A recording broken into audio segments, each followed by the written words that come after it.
Ex-wakil Kepala BGN Sony Sanjaya siap membongkar keterlibatan pihak besar dalam pusaran dugaan korupsi program makan bergizi gratis. Selain menolak tuduhan memiliki peranan penting, Sony Sanjaya melalui kuasa hukumnya, Elsa Syarif, mengaku memiliki bukti kuat yang diklaim dapat menjelaskan siapa saja pihak yang terlibat dalam proses penentuan dapur SPPG hingga dugaan praktik jual beli proyek. Elsa mengaku kliennya memiliki data digital yang diklaim mencatat pihak-pihak yang memberikan atensi, mengusulkan, hingga meminta penempatan dapur pada titik-titik tertentu. Bahkan ada 26 nama yang tercatat dalam sistem digital tersebut yang dapat ditelusuri oleh penyidik termasuk melalui jejak komunikasi yang masih tersimpan di telepon genggam Sony.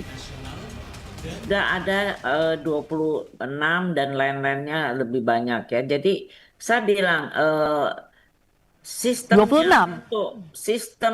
sistem untuk digital terhadap titik-titik MBG ini, dapur ini ada di tangannya Pak Sony. Sehingga Pak Sony akan menjelaskan ini diambil oleh siapa. Jadi baru meminta nama-nama ini dipanggil. Tapi belum sampai keterlibatannya yang saya ketahui. Jadi masih mentah, tapi nama itu sudah kita sampaikan. Dengan dia membuka dan datanya ada di handphone dan juga ada chat-chatnya semua, itu kan ada bisa dibuat penelusuran oleh jaksa dan bisa melihat siapa yang melakukan jual beli titik itu.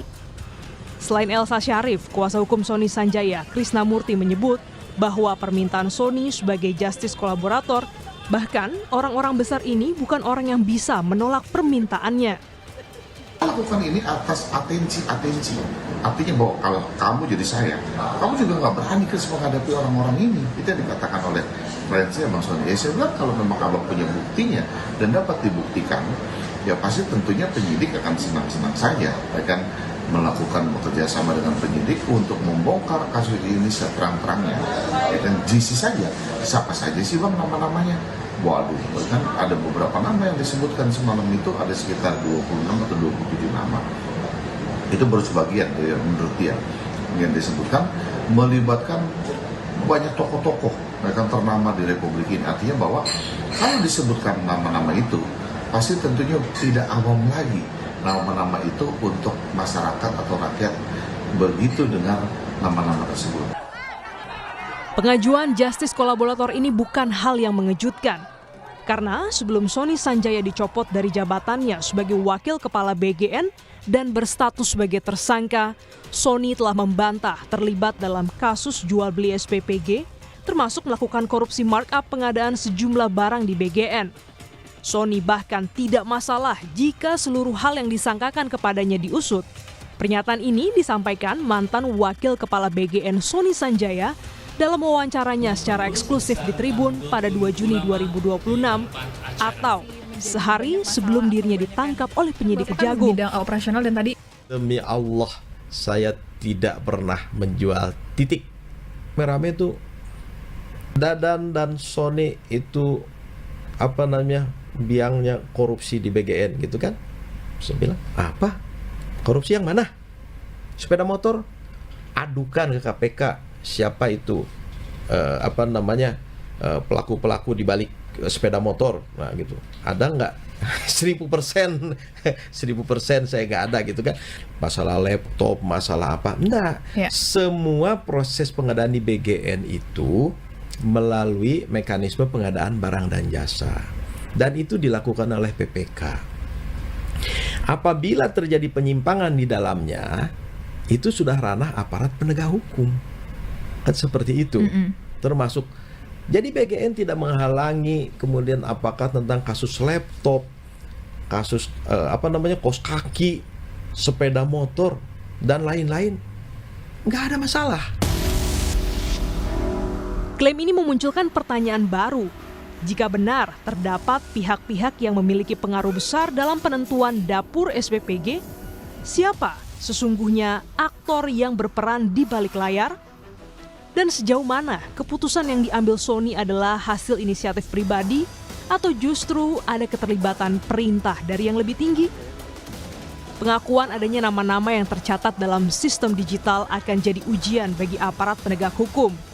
Sebab data dan dokumen yang diklaim dimiliki Sony berpotensi menjadi pintu masuk untuk menelusuri aliran keputusan, pengaruh maupun kepentingan dalam program prioritas pemerintahan Prabowo Gibran. Mantan Komisioner KPK Saud Sitomorang bilang, seharusnya yang menguak kebenaran dan fakta jika benar ada sosok besar adalah tugas penyidik, penuntut, dan hakim nanti di persidangan. Bahkan jika Sony Sanjaya pun tidak mengakui seluruh perbuatannya, sudah tugas penyidiklah yang mengungkap sejauh mana keterlibatan ketiga tersangka dalam kasus korupsi MBG. Prinsipnya adalah ada sekelompok orang di Indonesia yang kurang gizi, presidennya punya perhatian. Lepas kadang-kadang kita juga memberi, orang yang cukup makan juga diberi, ya itu sisi lain lah ya. Jadi ada orang kurang gizi, presiden mau bantu, terus itu dirampok sama orang lain. Apa nggak harus dihukum berat orang itu? Itu persoalan utamanya. Kalau si SS ini bilang mau membuka segala macam itu nggak urusan. Dia mau membantah, mau nolak, mau ngaku, mau nggak ngaku, itu bukan urusan penyelidik dan penuntut. Urusan penyidik dan penuntut itu adalah membuka case ini seterang-terangnya. Artinya apa? Bahasa lainnya, mau dia nggak ngomong buka kayak, mau buka kayak, ini yang ngebuka nanti penyidik dan penuntut. Itu yang punya kewajiban lebih besar. Dia biasa tuh di KPK itu orang nggak ngaku tuh. Biasa juga ngaku-ngaku mau membuka, ternyata penyidik lebih tahu. Penyidik itu lebih tahu di case ini begitu dia tanangani. Jadi bukan soal membuka-bukanya. Of course kita menghargai kalau dia menyesali perbuatannya. Siapapun itu sangat dogmatis ya menyesali perbuatan itu, dan kita nggak boleh menghukum orang berkali-kali dengan kesalahan yang sama, itu prinsip. Tapi yang paling utama untuk membuka case ini adalah kejaksaan dan seterusnya, KPK dan seterusnya. Jadi artinya penyidik dan penuntut termasuk hakim nanti. Jadi jangan dibiarkan juga CSS ini membuka sendirian seolah-olah yang dua yang lain nggak buka gitu. Partai Gerindra mendukung pengungkapan praktik korupsi di program prioritas presiden ini. Tak hanya lewat Sony yang diajukan diri sebagai justice kolaborator, Kejagung juga didorong mengungkap keterlibatan pihak lain. Ya, kita agak mengkoreksi sedikit kalau ada istilah orang besar, kekuatan besar. Sebetulnya kan pimpinan dari BGN ini kurang besar apa? Kurang dekat apa dengan Pak Prabowo Subianto? Misalnya itu yang mengatakan kan kuasa hukum. Ya, misalnya Pak Dadan sebagai personal kan dia sudah sangat lama dengan Pak Prabowo, begitu juga dengan wakil ketua BGN lainnya yang sudah ditangkap. Artinya apa? Setingkat Dadan saja itu ditahan, diperiksa. Saya pikir nggak usah khawatir lah, pasti Kejaksaan Agung akan tanpa informasi dari Sony Sanjaya sekalipun, pasti dia dengan dengan arahan dari Bapak Presiden ya bongkar sebongkar-bongkarnya. Apalagi kan Pak Prabowo ketika pidato di DPR pada saat menyampaikan kebijakan ekonomi makro, beliau juga sudah menyampaikan kalau ada penyelewengan apapun dengan tata kelola MBG, silakan lapor, pastikan akan tindak lanjuti. Sejauh mana klaim yang disampaikan pihak Sony dapat dibuktikan dalam proses penyidikan? Apakah data digital, daftar nama, dan jejak komunikasi yang disebutkan benar-benar mampu mengungkap aktor yang lebih besar dalam kasus ini? Ataukah hanya menjadi bagian dari saling bantah di ruang publik? Yang jelas, pernyataan ini membuat perhatian tertuju pada kemungkinan adanya pihak lain yang terlibat. Kini, tugas penyidik adalah memastikan seluruh fakta, dokumen, dan keterangan yang ada dapat diuji secara objektif untuk mengungkap siapa sesungguhnya yang paling bertanggung jawab dalam perkara ini. Dan jika benar ada tokoh utama di balik kasus korupsi MBG, artinya apakah nantinya akan ada sosok besar yang jadi tersangka baru? Tim Liputan, Kompas TV.